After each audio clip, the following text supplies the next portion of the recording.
Hey guys, welcome to another episode of the Midnight Garage. Today we are going to make some fender cutouts for the Wing & EK sedan, and we're gonna see how cheap we can do it. If there's ever a zombie apocalypse, I'm gonna need this shit.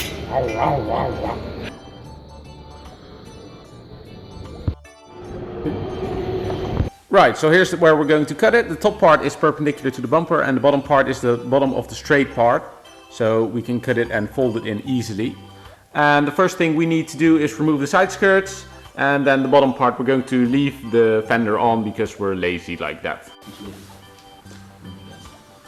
Well, one skirt's off. If you're wondering how the skirts are attached, there are just some little screws at the bottom, some at the front and some at the back, and that's it. Then you just have to push the entire skirt forward and it comes off in like, I don't know, 3 seconds.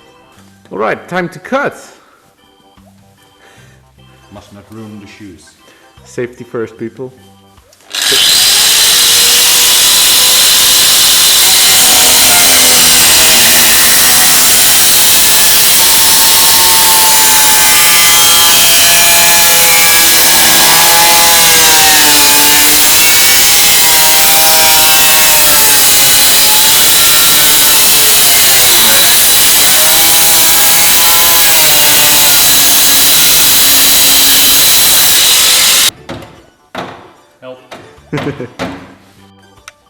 Right, so the cut is made, and if you've seen a very old video, we know we got some really wide wheels that we want to put up front, so we need to widen the track, and therefore we're going to make the top part adjustable, and we're going to make some brackets, and we're going to make it out of here. We're going to make 2 brackets, and they're going to be underneath here, and you can adjust them with the sliders there. Now obviously, since we just cut there, there's just some bare metal, so we put some anti-rust coating on the edge where we've painted it. Now obviously we're not going to do it perfectly because it's the wing in it and we don't really give a shit, but this should at least prevent it from rusting, kinda. I'm going to put stickers over it so who cares. Yeah, lots of stickers are going to be over it, whatever. So we didn't want the triangular piece, we wanted a straight piece, so what we're going to do is we're just going to cut here, and then we basically have a couple of straight pieces that we're going to use to make the adjustable sliders.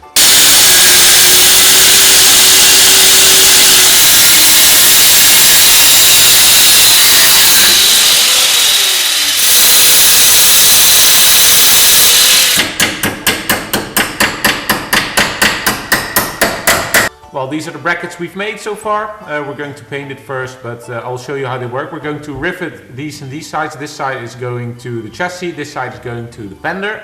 And as you can see, these have these sliders, so we can adjust the stance basically of the fender, because once it's on here, it will be wider or smaller.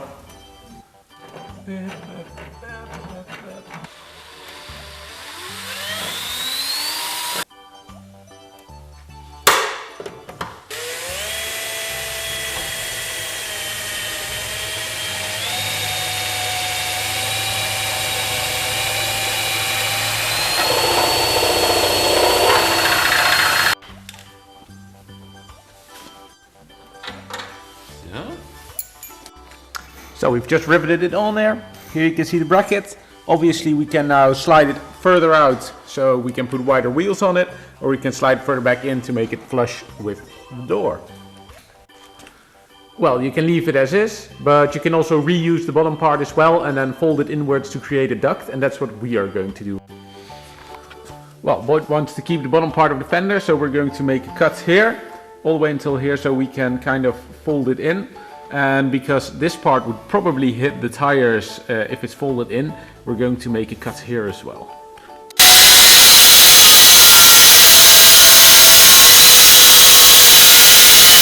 We've also made a cut here, because obviously if you're going to fold this inwards, this might hit the door. But here's the cut, and here's the second cut. And that's pretty much done. So now we're going to test fit it. Obviously we're going to coat the cuts as well, but first we're going to test fit and see how it's going to look. Now obviously we're going to have a gap here, so I've just made a small template out of paper, and that should fit, so we're going to cut that out of carbon fiber. So here we have an old cooling plate of one of my old Supras, and we got this paper here. Bam! So we're just going to cut it here. and then we can use it. And it's carbon fiber, which is pretty cool. So we've just made some 90-degree brackets, and these are to attach the carbon fiber piece to the bottom part of the fender. Now you can already have a pretty good idea of how it's going to look once everything's installed. Now obviously we had a piece of carbon laying around, most people probably don't have that. So a piece of aluminum should fit as well, just as easy as a piece of carbon. So we're here, we have the carbon insert, and we use those 45 degrees angles to rivet everything on.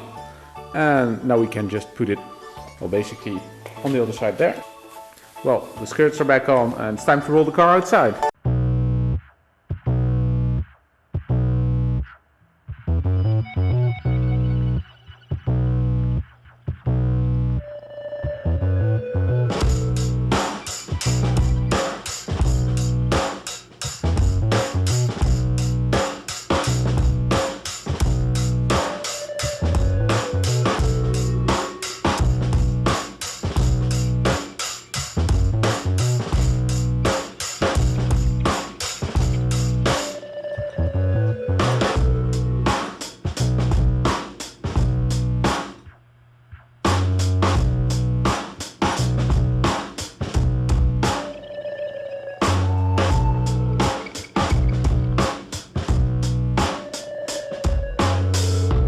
And that's it. That's how you make your own fender cutouts. If you're looking at this and you're thinking like, okay, this is way too much work, then definitely check out these fender inserts, because there are a few companies that make fender inserts for most Honda models, and you can basically just cut a line out and then you can rivet this on and then you're done. That's everything. It obviously costs a lot more than what we did, because I think we spent 20 bucks in total. But yeah, if that's your thing, then definitely go ahead and check that out. Also, we might go with the guard on top of it, like the Rydok side skirts on the Toyota Supra, but that's something for a video to come. So yeah guys, that's it for today. I hope you liked it. Leave a like if you did, and hit the subscribe button if you want to see more how-tos, and then hopefully we'll see you guys in the next video. Bye.